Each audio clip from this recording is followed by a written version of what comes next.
আসসালামু আলাইকুম। সংবাদে আপনাদের সবাইকে স্বাগত জানাচ্ছি। আমি ফিরোজ তোহা। শুরুতেই আরবে কেবলস সংবাদ শিরোনাম। বাংলাদেশের সর্বশেষ গুরুত্বপূর্ণ আপডেট সংবাদে আপনাকে স্বাগত। শুরুতেই সংবাদ শিরোনাম, পরে বিস্তারিত। প্রথমে জানাবো, নাশকতার প্রশিক্ষণদাতা মেজর সাদেকের স্ত্রীও হাসিনার ঘনিষ্ঠ। স্বামী স্ত্রী মিলে সাংগঠনিকভাবে আওয়ামী লীগকে সক্রিয় করার চেষ্টা করছিলেন মেজর সাদেক এবং তার স্ত্রীকে জিজ্ঞাসাবাদ করতে চায় পুলিশ। প্রশিক্ষণের ঘটনায় পুলিশ ডিবির হাতে গ্রেপ্তার ৩০। আওয়ামী সন্ত্রাসীদের নাশকতা প্রশিক্ষণ দেয় মেজর সাদেকুল হক সাদেকের বিষয়ে আরও গুরুতর তথ্য পাওয়া গেছে। তিনি ফ্যাসিবাদী দল আওয়ামী লীগের অনুসারী হিসেবে বিয়ে করেন একই আদর্শের মেয়েকে। তার শ্বশুরবাড়ির লোকজন কঠোর আওয়ামীপন্থী। এরপর জানাবো, বিমান বাহিনীর অভ্যন্তরে রয়ের নেটওয়ার্ক ফাঁস। ছাত্র জনতার অভ্যুত্থানে ক্ষমতাচ্যুত শেখ হাসিনা ৫ই আগস্ট ২০২৪ দুপুরে কুর্মিটোলা বিমানবন্দরে গিয়ে ভারতে পালিয়ে যান। তার পালিয়ে যাওয়ার একটি ভিডিও ভাইরাল হয়েছে। সেই ভিডিও দৃশ্যের সঙ্গে সবাই পরিচিত। হাসিনার পালানোর এই একটিমাত্র ছবি কে তুলেছিল এ নিয়ে তদন্ত শুরু হয়েছে। এরই মাঝে বিমান বাহিনীর ২ ঊর্ধ্বতন কর্মকর্তাকে ভারতের রয়ের সঙ্গে তাদের যোগাযোগের সংশ্লিষ্টতা পাওয়া গেছে এবং গ্রেপ্তার করা হয়েছে। এদিকে কাপ্তাই লেকে পানি বিপদসীমায় খুলে দেওয়া হবে বাঁধের ১৬টি জলকপাট। সপ্তাহ জুড়ে টানা বৃষ্টি ও উজান থেকে নেমে আসা পানির ঢলে রাঙামাটির কাপ্তাই লেকে পানির উচ্চতা বিপদসীমায় পৌঁছেছে। আজ সন্ধ্যায় লেকের পানির উচ্চতা রেকর্ড করা হয়েছে ১০৭ ফুট মিন সি লেভেলে।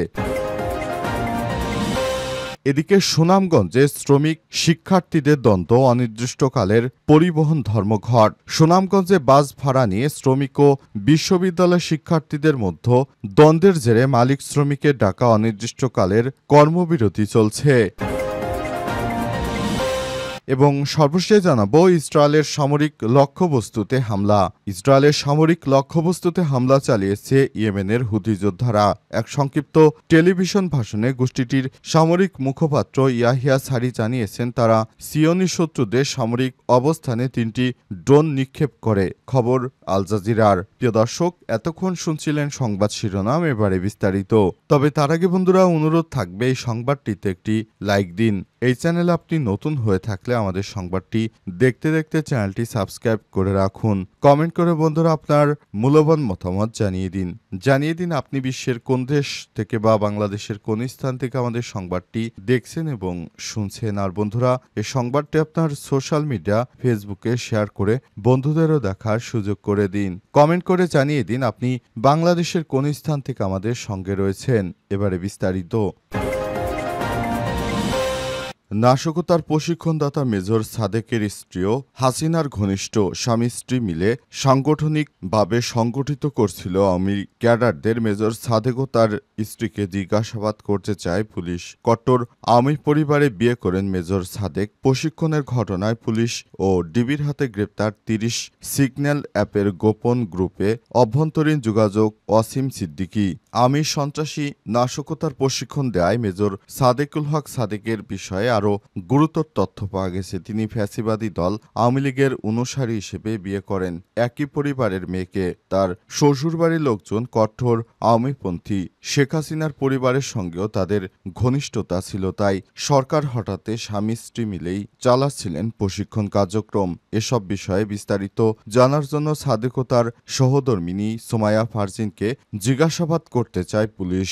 নাশকতার লক্ষ্যে রাজধানীর ভাটারি থানায় অনুসন্ধান চালিয়েছে। বসুন্ধরা আবাসিক এলাকার পাশে কেবি কনভেনশন সেন্টারে আওয়ামী সন্ত্রাসীদের সশস্ত্র ও অনলাইন যুদ্ধের বিষয়ে প্রশিক্ষণ দিচ্ছিলেন মেজর সাদেক এবং সুমাইয়া। তারা প্রায় ৫ মাস ধরে আওয়ামী ক্যাডারদের সংগঠিত করছিলেন। নিষিদ্ধ ছাত্রলীগের কয়েকজন সাবেক নেতা নিয়ে কিভাবে অনলাইন প্ল্যাটফর্মের মাধ্যমে প্রশিক্ষণ কার্যক্রম চলছিল সে বিষয়ে বেরিয়ে আসছে একের পর এক চাঞ্চল্যকর তথ্য। ভাটারা থানার মামলার তদন্তের স্বার্থে তাদের ২ জনকে হেফাজতে নেওয়া দরকার বলে মনে করছে পুলিশ। ইতিমধ্যেই সেনা হেফাজতে থাকা মেজর সাদেককে নিজেদের হেফাজতে পেতে যথাযথ মাধ্যমে চিঠিও পাঠিয়েছিলেন তারা। এ বিষয়ে সর্বশেষ রোববার পর্যন্ত চিঠির জবাব পায়নি কিংবা মেজর সাদেককে নিজেদের হেফাজতে পায়নি বলে জানিয়েছে তদন্ত সংশ্লিষ্ট সূত্র। বিমান বাহিনীর অভ্যন্তরে রয়ের নেটওয়ার্ক ফাঁস। ছাত্র জনতার গণ অভ্যুত্থানে ক্ষমতাচ্যুত শেখ হাসিনা ৫ই আগস্ট ২০২৪ দুপুরে কুর্মিটোলা বিমানবন্দর দিয়ে ভারতে পালিয়ে যান। তার পালিয়ে যাওয়ার একটি ভিডিও ভাইরাল হয়। সেই ভিডিওর দৃশ্যের সঙ্গে সবাই পরিচিত। হাসিনার পালানোর এই একটিমাত্র ছবি কে তুলেছে এই ছবি এবং কে ধারণ করেছেন এই ভিডিও, সঙ্গে সঙ্গে নেট দুনিয়ার ভিডিওটি আবারও ছড়িয়ে দিলই বা কে। এয়ার ইন্টেলিজেন্স এই ঘটনার অনুসন্ধান এবং ছবি ধারণকারী ব্যক্তিকে ধরতে গিয়ে উদ্ঘাটন করল বাংলাদেশ বিমান বাহিনীর অভ্যন্তরে ভারতীয় গোয়েন্দা সংস্থা রয়ের নেটওয়ার্ক। এই নেটওয়ার্কের সঙ্গে সংশ্লিষ্টতায় গ্রেপ্তার বিমান বাহিনীর স্কোয়াড্রন লিডার আবদুল্লাহ ইবনে আলতাফকে ইতিমধ্যেই কোর্ট মার্শাল করে 10 বছরের সাজা দেওয়া হয়েছে। তিনি এখন গাজীপুরের কাশিমপুর কারাগারে হাই সিকিউরিটি সেলে বন্দী রয়েছেন। রয়ের সংশ্লিষ্টতায় বিমান বাহিনীর উচ্চপদস্থ 6 কর্মকর্তা air vice marshal M A Awal Hossain, air vice marshal Zahidul Islam Sayed, air commander Mohammad Aminul Haque, group captain Abdullah Al Faruque, group captain Mohammad Shamim এবং উইং কমান্ডার সাইদ মোহাম্মদকেও শনাক্ত করেছে। তাদের বাধ্যতামূলক অবসরে পাঠানো হয়েছে।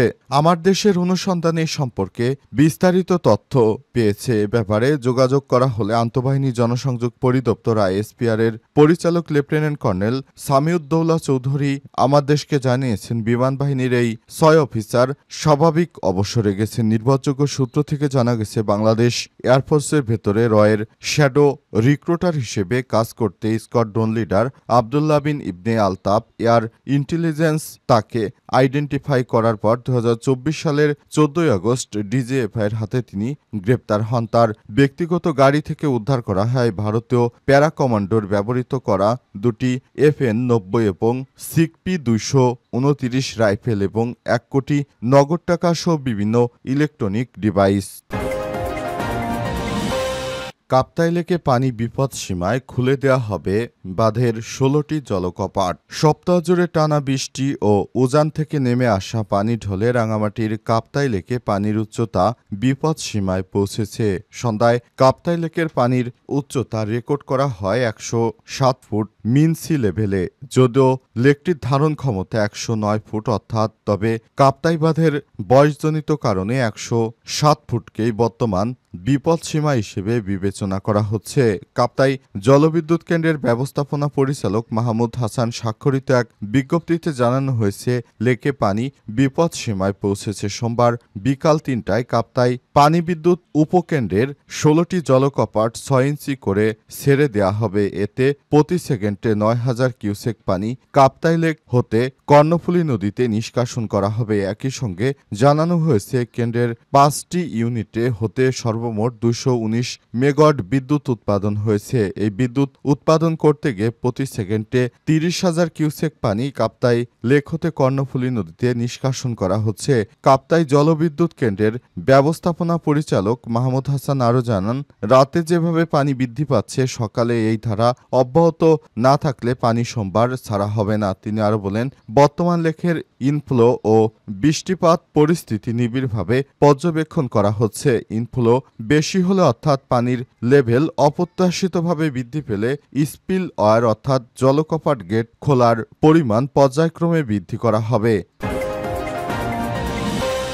সুনামগঞ্জে শ্রমিক শিক্ষার্থী দ্বন্দ্বে অনির্দিষ্টকালের জন্য পরিবহন ধর্মঘট। সুনামগঞ্জে বাস ভাড়া নিয়ে শ্রমিক ও শিক্ষার্থীদের দ্বন্দ্বে মালিক শ্রমিকের ডাকা অনির্দিষ্টকালের কর্মবিরতি চলছে। আজ সকাল থেকে জেলার সব ধরনের দূরপাল্লার এবং আঞ্চলিক রুটের বাস চলাচল বন্ধ রয়েছে। এতে চরম ভোগান্তিতে পড়েছে হাজারো ব্যবসায়ী। শ্রমিক নেতারা জানান, সুনামগঞ্জ বিজ্ঞান ও প্রযুক্তি বিশ্ববিদ্যালয়ের শিক্ষার্থীরা তাদের বাসের শ্রমিককে মারধরের প্রতিবাদ শহরে তাদের এক চালককে মারধর ও জেলে থাকা বাস চালকের মুক্তির দাবিতে তাদের এই কর্মবিরতি কর্মসূচি। চালকদের মারধরের বিচার ও চালকদের মুক্তি না দিলে অনির্দিষ্টকালের জন্য এই পরিবহন ধর্মঘট চলবে।